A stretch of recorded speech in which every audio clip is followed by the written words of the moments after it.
Solar کی جو prices ہیں باٹم پہ پہنچ چکی ہے پرائس. امپورٹر کا تو لاس ہے لیکن یوزر کو فائدہ ہے اس میں. پرائس شاید بڑھ جائے. مہنگائی نے لوگوں کی کمر توڑ کے رکھ دی ہے. پاکستان کا جو عام آدمی اور پڑھا لکھا بندہ ہے وہ اس وقت سخت مایوسی میں. خدا کا خوف کرو یار, یہ سیدھی بات کرو. کیوں ڈرتے ہو؟ کیوں نہیں کہتے کہ یہ کفر و اسلام کی جنگ میں یا یہ انوار شہید ہوئے ہیں؟ اعوذ باللہ من الشیطان الرجیم. بسم اللہ الرحمن الرحیم. ناظرین السلام علیکم ورحمۃ اللہ وبرکاتہ. میں Riaz Khosa, Maestro solar system defence road Lahore آپ سے مخاطب ہوں.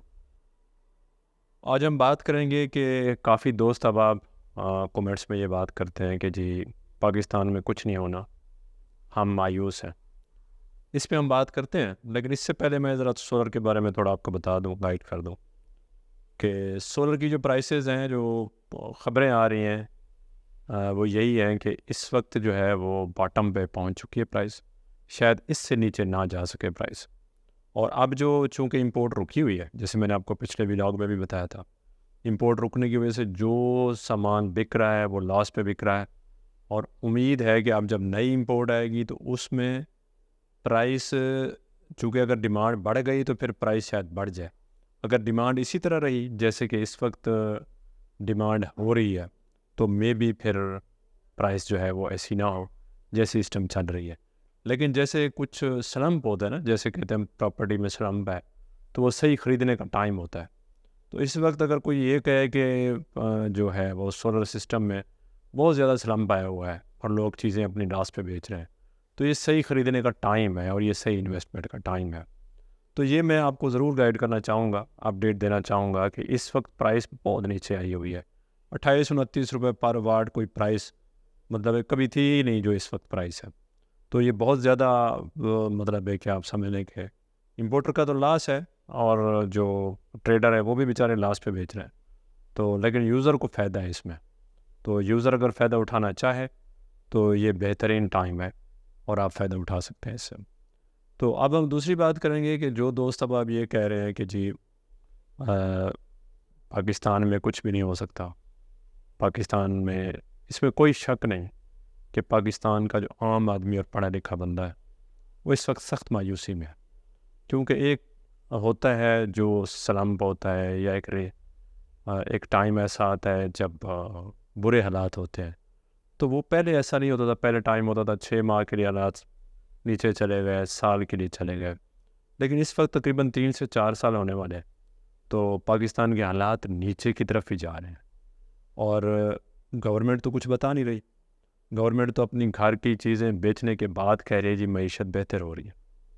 اگر ہم اپنے گھر کی کوئی چیز بیچنے کے بعد ہفتہ 15 دن اس پیسے کو خرچ کر کے یہ کہیں جی ہمارے گھر کے حالات بہتر ہو گئے, تو یہ بہتری کی طرف نہیں ہوتا, یہ نقصان ہی ہوتا ہے. بعد میں آپ کو پتہ چلتا ہے کہ آپ کے پاس کچھ بچا ہی نہیں.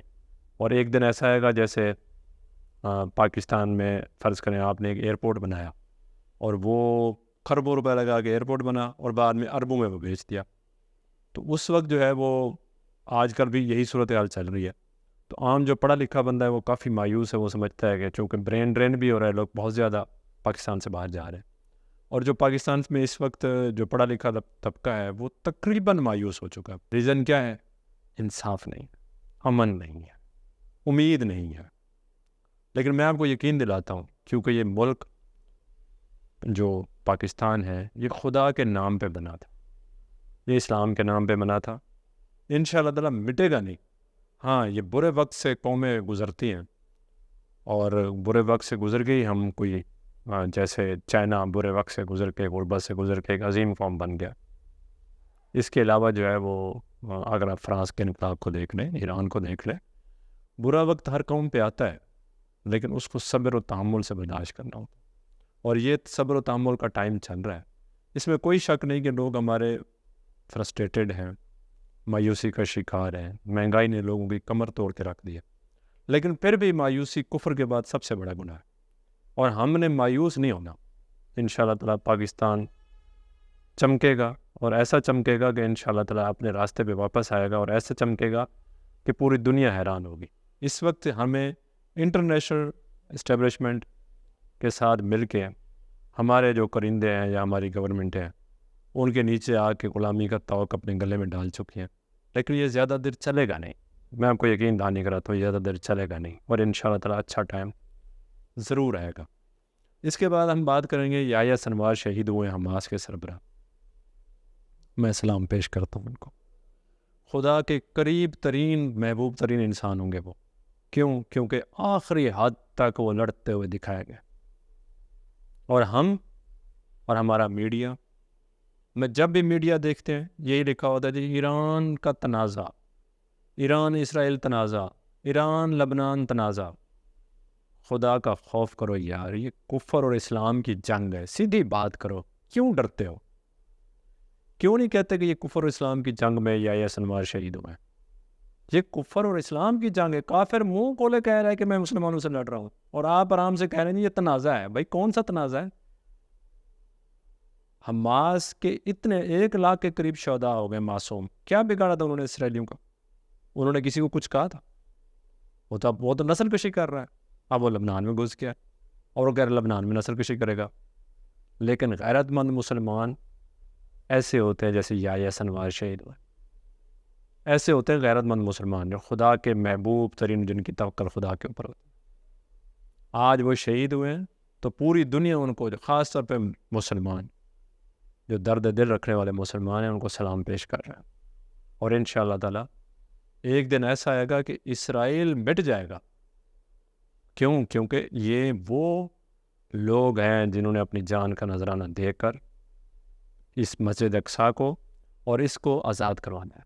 انشاءاللہ تعالیٰ ایک دن فلسطین آزاد ہوگا، اس میں کوئی شک نہیں کہ اس میں جو غیرت مند مسلمان ہیں وہی آگے آئیں گے اور وہی جائیں گے انشاءاللہ تعالیٰ، اور وہی خدا کے محبوب بندے ہیں، کیونکہ خدا قرآن میں خود کہہ رہا ہے کہ ان کی تعداد بہت کم ہے۔ جو خدا کے محبوب بندے ہیں ان کی تعداد ہمیشہ سے کم رہی ہے، لیکن وہ ہمیشہ جیتے ہیں، اور وہ جیت کے دکھاتے ہیں ہمیشہ، اور انشاءاللہ جیت ہمیشہ حق کی ہونی ہے، باطل کی نہیں ہونی۔ تو اس کے علاوہ جو دنیا میں اصول چل رہا ہے اس وقت، اور خاص طور پہ جو پاکستان میں ہو رہا ہے، آپ نے دیکھا ہوگا کہ یہاں پہ قانون کے نام پہ سارے غیر قانونی کام ہو رہے ہیں۔ اللہ تعالیٰ پاکستان کی حفاظت فرمائے، اور اللہ تعالیٰ پاکستان کے دشمنوں سے ہمیشہ نجات دلائے۔ آپ نے کومنٹس اور اپنی رائے سے ضرور آگاہ کیجیے گا۔ اگلے ولاگ تک اجازت چاہوں گا انشاءاللہ تعالیٰ، بہت ساری محبتوں اور چاہتوں کے ساتھ۔ السلام علیکم ورحمۃ اللہ وبرکاتہ۔ خدا حافظ۔